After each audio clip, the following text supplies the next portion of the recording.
Bruce Lee faces a real dilemma. He's on the verge of stardom in the United States with a projected TV series on the horizon, but he's just achieved superstardom as a film actor here in Hong Kong. So what does he choose, the East or the West? It's a kind of problem most budding movie actors would welcome. It's the Pierre Berton Show, the program that comes to you from the major capitals of the world. This edition comes to you from Hong Kong. And Pierre's guest is the man who taught karate, judo, and Chinese boxing to James Garner, Steve McQueen, Lee Marvin, and James Coburn. The newest Mandarin superstar, known in the West for his appearances in Batman, The Green Hornet, Ironside, and Longstreet. His name is Bruce Lee, and he doesn't even speak Mandarin. And here's Pierre. Well, how can you play in Mandarin movies if you don't even speak Mandarin? How do you do that? Well, first of all, I speak only Cantonese. Yeah. So, I mean, there is quite a difference as far as pronunciation and things like that go. So somebody else's voice is used, right? Definitely, definitely. You just make the words. Doesn't that sound strange when you go to the movies, especially in Hong Kong, in your own town, and you see yourself with somebody else's voice? Well, not really, you see, because most of the Mandarin pictures done here are dubbed anyway. They're dubbed anyway? Anyway. I mean, disregard. I mean, they shoot without sound. So it doesn't, you know, make any difference. Your lips never quite make the right words, do they? Yeah, well, that's where the difficulty lies, you see. I mean, in order to, because the Cantonese have a different way of saying things, you know, I mean, different from the Mandarin. Yeah. So I have to find, like, something similar to that and keep a kind of a feeling going behind that. Something that matching the Mandarin deal. Like the Does old it silent sound complicated? days. Like the old silent days. But I gather in the movies made here, the dialogue is pretty stilted anyway. Yeah, I agree with you. I mean, see, to me, a motion picture is motion. Yeah. I mean, you got to keep the dialogue down to the minimum. Did you look at many Mandarin movies before you started playing in the first one? Yes. What did you think of them when you saw them? Quality-wise, I mean, I have to admit that it's not quite up to the standard. However, it is growing, and it is getting higher and higher and going toward that standard, that what I would term quality. They say the secret of your success in that movie, The Big Boss, which was such a success, you're rocketed you to stardom in Asia, was that you did your own fighting. As an expert in the various martial arts in China, what did you think of the fighting that you saw in the movies that you studied before you became a star? Well, I mean, definitely in the beginning, I had no intention or whatsoever that what I was practicing and what I'm still practicing now would lead to this to begin with. But martial art has a very, very deep meaning as far as my life is concerned, because as an actor, as a martial artist, as a human being, all these I have learned from martial art. Maybe for our audience who doesn't know what it means, you might explain exactly what you mean by martial art. Right. Martial art include all the combative arts like karate or karate, judo, Chinese kung fu or Chinese boxing, whatever you call it. All those. You see, like Aikido, Korean, I can go on and on and on. But it's a combative form of fighting. I mean, it's not, some of them became sport, but some of them are still not. I mean, they use, for instance, kicking to the groin, jabbing fingers at the eyes, and things like that. No wonder you're successful in the Chinese movies. They're full of this kind of action anyway. They needed a guy like you could... Violence, man. So you didn't have to use a double when you moved into the motion picture world here. You did it all yourself. Right. Can you break 5 or 6 pieces of wood with your hand or your foot? I'll probably break my hand and foot. But tell me a little bit... you set up a school in Hollywood, didn't you, for people like James Garner and Steve McQueen and the others? Yes. Why would they want to learn Chinese martial art? Because of a movie role? Not really. I mean, most of them, you see, to me, at least the way that when I teach it, all type of knowledge ultimately means self-knowledge. So therefore, they're coming in to, and ask me to teach them not so much of how to defend themselves or how to do somebody in, Rather, they want to learn to express themselves through some movement, be it anger, be it determination, or whatsoever. So in other words, what I'm saying, therefore, is that he is paying me to show him in combative form the art of expressing the human body. Which is acting, in a sense, isn't it? Well... Or it would be a useful tool for an actor to have. It's... I mean, it might sound too philosophical, but it's unacting acting or acting unacting, if you... You've lost me. I have, right? So what I'm saying, actually, you see, I mean, it's a combination of both. I mean, here it is the natural instinct, and here is control. You are to combine the two in harmony. Not, if you have one to the extreme, you will be very unscientific. If you have another to the extreme, you become all of a sudden a mechanical man, no longer a human being. So it is a successful combination of both. So therefore, it is not only, so therefore it's not pure naturalness or unnaturalness. The ideal is unnatural naturalness or natural unnaturalness. Yin yang, eh? Right, man, that's it. Yeah, one of your students, James Coburn, played in a movie called Iron Man Flint, in which he used karate. Is that what he learned from you? He learned it after. Oh, he went... yeah. After he played in Iron Man Right, Flint. right. You see, actually, I do not teach, karate, because I do not believe in styles anymore. I mean, I do not believe that there is such thing as like Chinese way of fighting or the Japanese way of fighting or whatever way of fighting, because unless human beings have 3 arms and 4 legs, we will have a different form of fighting. But basically, we have only 2 hands and 2 feet. So styles tends to not only separate man, because they have their own doctrines, and then the doctrine became the gospel truth, that you cannot change, But if you do not have styles, if you just say, well, here I am, as a human being, how can I express myself totally and completely? Now, that way, you won't create a style, because style is a crystallization, that way, it's a process of continuing growth. You talk about Chinese boxing. How does it differ from, say, our kind of boxing? Well, first, we use the feet. That's and then start. We use the elbow. And you use the thumb, too? You name it, man. We use it all. You have to, you see, because, that is the expression of the human body. Everything, not just the hand.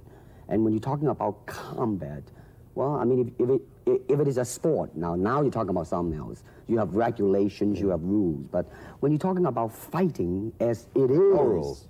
With no rules. Not real fighting. Well, then, baby, you better train every part of your body.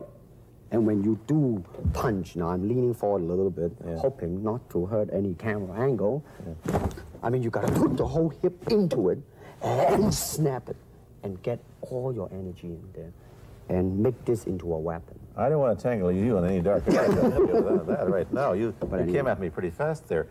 What is the difference between Chinese boxing and what we see these young men doing at 8 o'clock every morning on the rooftops in the parks called shadow boxing, which they're always... Well, actually, you see, that is part of Chinese boxing. It is. There are so many schools, different Everybody schools. here seems to be, going like this all the time. Well, that's good. I'm very glad. I'm very glad to see that, because at least somebody is caring for their own body, right? Yeah. That's a good sign. Well, it's a kind of a slow form of exercise, which is called Tai Chi Chuan. I'm speaking Mandarin just now. Yeah. Cantonese, Tai Chi Kun, okay? I see. And it's more of an exercise for the elderly, not so much for the young. Give me a demonstration. Show me. Can you do a little bit of it? Just so hand-wise, it's very slow. Oh, is it? And you push it out, but all the time you are keeping the continuity going. Bending, stretching, everything. Suppose, you just keep it moving. It's like a ballet dancer there. Yeah, it is. To them, you see, the idea is running water never grows stale. So you got to just keep on flowing. Of all your students, famous, James Garner, Steve McQueen, Lee Marvin, James Coburn, Roman Polanski, which was the best, who adapted best to this Oriental form of exercise and defense? Well, depending, okay? Now, as a fighter, Steve McQueen, now, he is good in that department because that son of a gun got the toughness in him. Yeah. I mean, see it on the screen. I mean, he would say, all right, baby, here I am, man. Mm-hmm. You know, and he'll do it. Yeah.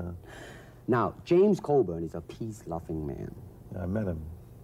Right? I mean, you've met him. I mean, he's really, really nice. I mean, super mellow and all that. I mean, you know, I mean, now, he appreciates the philosophical part of it. Therefore, his understanding of it is deeper than Steve. So it's really hard to say. You see what I'm saying now? I see. I mean, it's different. So that's, I mean, depending on what you see in it. Interesting that we don't, in our world, and haven't since the days of the Greeks who did, combine philosophy and art with sport. But quite clearly, the Oriental attitude is that the three are facets of the same things.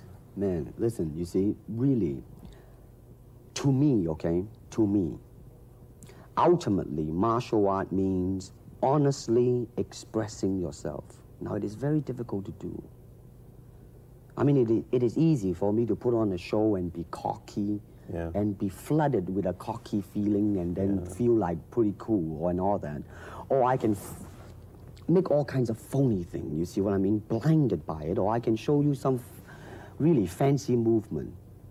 But to express oneself honestly, not lying to oneself, and to express myself honestly, now that, my friend, is very hard to do. And you have to train. You have to keep your reflexes so that when you want it, it's there. When you want to move, you're moving. And when you move, you are determined to move. Not taking 1 inch, not anything less than that. If I want to punch, I'm gonna do it, man, and I'm gonna do it, you see? So, I mean, so that is the type of thing you have to train yourself into it, to become one with the, you think? Yeah, this is very un-Western, this attitude. I want to ask you about your movie and TV career, but first we'll take a break. Then I'll be back with Bruce Lee. I've been talking to Bruce Lee mainly about the Chinese martial arts, which include things like Chinese boxing, karate, and judo, which is what he taught when he was in Hollywood. After he left the University of Washington, where he studied, of all things, philosophy, if you can believe that. He did, but that, perhaps you understand why the two go together from the first half of this program. And you can perhaps understand how he got into films. He knew a lot of actors, but I'm told that you got the job on the Green Hornet, where you played Kato the chauffeur, mainly because you're the only Chinese-looking guy who could pronounce the name of the leading character, Britt Reed. I meant that as a joke, of course. And it's a heck of a name, man. Yeah. I mean, every time I said it at that time, I was super conscious. I mean, really now, that's another interesting thing, huh? Let's say if you learn to speak Chinese. Yeah. And it's very, I mean, it's not difficult to learn and speak the word. The hard thing, the difficult thing, it's behind what is the meaning, what brought on the expression and feelings behind those words. Like when I first arrived in the United States, and I look at a Caucasian, and I really would not know whether he was putting me on or is he really angry, because we have different way of reacting to it. See, those are the difficult things, you see. It's almost as if you came upon a strange race where a smile didn't mean what it does to us. In fact, a smile doesn't always mean the same, does it? Of course not. Yeah, I just thought of that. Tell me about the big break when you played in Longstreet. I must tell the audience that Bruce Lee had a bit part or a supporting role in the Longstreet series, and this had an enormous effect on the audience. What was it? Well, you see, the title of that particular episode of Longstreet is called The Way of the Intercepting Fist. Now, I think the successful ingredient in it was because I was being Bruce Lee. Yourself? Myself, right. And did that part, just express myself, like I say, honestly express myself at that time. And I because of that, I brought, you know, favorable mentioning in like New York Times, which says like the Chinaman who incidentally came off quite convincingly enough to earn himself a television series and so on and so on and so forth. Can you remember the lines by Sterling Siliphant, the key lines? He's one of my students, you know that? Was he too? Yes. You've had everybody as your student. But you read, there were some lines that expressed your philosophy. I don't know if you remember them or not. Oh, I remember that. I Let's said, hear. this is what it is, okay? You're talking to Longstreet, played by James Francesca. I said, empty your mind. Be formless, shapeless, like water. Now you put water into a cup, it becomes the cup. You put water into a bottle, it becomes the bottle. You put it in a teapot, it becomes the teapot. Now water can flow or it can crash. Be water, my friend. Like that, you see? No, I see. I get the idea. I get the power behind it. So now, two things have happened. First, there's a pretty good chance that you'll get a TV series in the States called The Warriors, in which you use what, the martial arts well, in a Western setting? That was the original idea. Now, Yeah. Paramount, you know, I did Longstreet for Paramount, and Paramount wants me to be in a television series. On the other hand, Warner Brother wants me to be in another one, but both of them, I think, they want me to be in a modernized type of a thing. And they think that Western idea is out. But Whereas you would use, I want... You want to do the Western, eh? I want, because you see, I mean, how else can you justify all these punching and kicking and violence except in that period of the West? I mean, in nowadays, I mean, you don't go around on the street kicking people or punching people. Because if you do, that's it. I mean, I don't care how good you are, you know. But this is true also of the Chinese dramas, which are mainly costume dramas. They're all full of blood and gore over here. Oh, you mean here? Yeah. Well, unfortunately, you see, I hope that the picture I am in would either explain why the violence was done, whether right or wrong or whatnot. But unfortunately, pictures, most of them here, are done mainly just for the sake of violence. You know what I mean? Like, you know, fighting for 30 minutes, get stabbed 50 times. And well, I'm fascinated. Let me give you your microphone back. I'm fascinated that you came back. I am a martial artist. You came back to Hong Kong on the verge of success in Hollywood and full of it. And suddenly, on the strength of one picture, you become a superstar. Everybody knows you. You have to change your phone number. You get mobbed in the streets. Now, what are you going to do? Are you going to be able to live in both worlds? Are you going to be a superstar here, or one in the States, or both? Well, let me say this. First of all, the word superstar really turned me off, and I'll tell you why. Because the word star, man, is an illusion. It's something what the public calls you. You should look upon oneself as an actor, man. I mean, you would be very pleased if somebody say, hey, man, you are a super actor. It is much better than, you know, superstar. Yeah, therefore, you've got to admit that you are a superstar. You're not going to, if you're going to give me the truth. I am now. I'm honestly saying this, okay? Yes, I have been very successful. Yeah. Okay? But I mean, I think the word star is I mean, I do not look upon myself as a star. I really don't. I mean, believe me, man, when I say it. I mean, I'm not saying it because what are you going to do? Let's get back to the question. Okay. Are you going to stay in Hong Kong and be famous? Or are you going to go to the United States and be famous? Or are you going to try and eat your cake and have it too? I am going to do both because, you see, I have already made up my mind that in the United States, I think something about the Oriental, the true Oriental should be shown. Hollywood sure as heck hasn't. You better believe it, man. I mean, it's always that pigtail and bouncing around, chop, you know, with the eyes slant and all that. And I think that's very, very out of Is it true that you were, the first job you had was being cast as Charlie Chan's #1 boy? Yeah, #1 son, yeah. No, they never made the movie. No. They were going to make it into like a new Chinese James Bond type of a thing. Now that, you know, the old man Chan is dead, Charlie is dead, and his son is carrying on. But they didn't do that. No. Batman came along, you see, because and then everything was started to be going into that, you know, that kind of which you were in. But is it... mean, by the way, I did a really terrible job in that, I have to say. Really? You didn't like yourself being in it? I didn't see it. Let me ask you, however, about the problems that you face as a Chinese hero in an American series. Have people come up in the industry and said, well, we don't know how the audience are going to take a non-American? Well, such question has been raised. In fact, it is being discussed, and that is why The Warrior is not going to be on. I see. You see, because unfortunately, such thing does exist in this world, you see, like, I don't know, certain part of the country, right? Where, like, they think that business-wise, it's a risk.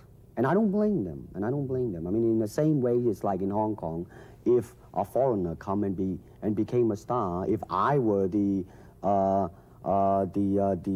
man with the money, I probably would have my own worry of whether or not the acceptance would be there. But that's all right, because if you honestly express yourself, it doesn't matter, see? Because are you, how about the other side of the coin? Is it possible that you are, I mean, you're fairly hip and fairly Americanized. Are you too Western for Oriental audiences, do you think? Oh, man, like, how? I have been criticized for that. You have, eh? Oh, yes, definitely. So. Well, let me say this. When I do the Chinese film, I'll try my best not to be as American as I, have been adjusted to for the last 12 years in the States. But when I go back to the States, it seems to be the other way around. You know what I mean? You're too exotic, eh? Yeah, man. I mean, they're trying to get me to do too many things that are really for the sake of being exotic. You understand what I'm trying to say? Oh, sure. So it's really, I mean, it's when you live in both worlds, it brings its problems as well as its advantages, and you've got both. Time to go to a commercial. I'll be back in a moment with Bruce Lee. Let me ask you whether the change in attitude on the part of the Nixon administration towards China has helped your chances of starring in an American TV series. Well, first of all, this happened before that. Yeah. But I do think that things of Chinese will be quite interesting for the next few years. I mean, not that I'm politically, inclining toward anything. No, I understand that. I'm just wondering. But I mean, once the opening of China, I mean, that it will bring more understanding. Yeah. More things that are, hey, like different, and maybe in the contrast of comparison, some new thing might grow. So therefore, I mean, it's a very rich period to be in. I mean, like, if I were born, let's say, 40 years ago. Yeah. If I have a thought in my mind, I said, boy, I'm gonna star in a movie or star in a television series in America. Well, that might be a vague dream, but I think right now, maybe, man. You still think of yourself Chinese, or do you ever think of yourself as North American? You know what I want to think of myself? As a human being. Because, I mean, I don't want to sound like, as Confucius say, but under the sky, under the heaven, man, there is but one family. It just so happened, man, that people are different. Okay, we got to go. Thank you, Bruce Lee, for coming here. Thank you for Pierre. watching. Thank you. You've been watching Bruce Lee on The Pierre Berton Show, a half-hour program of conversation, opinion, and debate. This is Bernard Cowan speaking.